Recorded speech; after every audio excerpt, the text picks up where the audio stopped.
Kowere kon mago nyakora mogeni pinje mag Afrika geto lombo pinje maoko mondo ket omenda maromo $1.3 trillion mar piny Amerika mondo tigore kedo kod midhiero ma ikelo kod lokruok chal kor lwasi kachop higa 2030. Magi oyangi romo mokelo kanyakla pinje mopogore opogore mar twak ewi lokruok chal kor lwasi madhi nyime e piny mar Azerbaijan. Ikinde romo no Kenya kokalo kuom jatend migawo mar alwora dwani kod jotend migepe Musalia Mudavadi dwani pinje machiwo singo mondo neni ochopo singo magi e kedo kod lokruok chal kor lwasi. Gikoni karbiro ni pinje ma omeo ne osingo omenda maromo $700 million ne rakruok kod midhiero ma ikelo kod lokruok chal kor lwasi. Nyaka sani singo go pok ochopi. Of avoidable injustice, every natural resource, whether it's oil, gas, wind, sun, gold, silver, copper, all that are natural resources.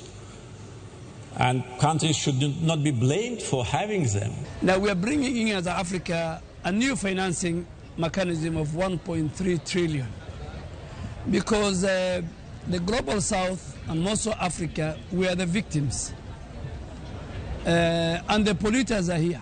Tunataka tuone kwa mfano mashirika kama yale ya Benki ya Dunia, World Bank, ama benki kama African Development Bank, ile ambayo ni ya mataifa ya Kiafrika. Tunataka tuone sasa huo usaidizi ukienda pale ili mataifa zetu zianze kupata usaidizi kwa riba ambayo ni ya chini zaidi.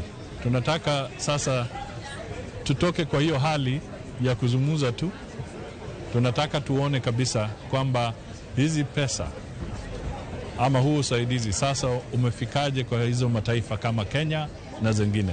Na tunataka tuone ni programu gani ambayo imepewa. Ni taifa gani limepewa kiasi gani.